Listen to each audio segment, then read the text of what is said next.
شما حرکت کنید ارزان شما یا وقت معین است من همه اپلیکیشن شما در اوضاع شود که همه اپلیکیشن در حقیقت همه چیزاش نابالود ارزان شده همین هم یک کار خیر است باز یاد جان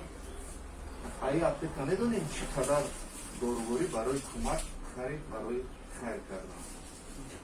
شما منظور درسی عبرت شده همه شما به روز شما حرکت کنید ارزان بفروشید مثال یک سامان بود پرایستمال یا 50 دیرم بود 40 دیرم 45 دیرم بفروشید بله حرکت شغل این مسئله در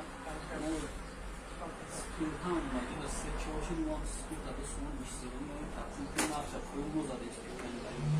اوزم مسکول کنیم میگیرم دو سوم 20 دیرم سکول کنیم هم دشمه ده 4 سوم بهترین молодец بعد زوی ما هم مش نرخ داره کرد یا نکردم بگیرم باید جوش در نرخ کنم نرخ نداره کو تا این گوی مثل موقع کرد کنیم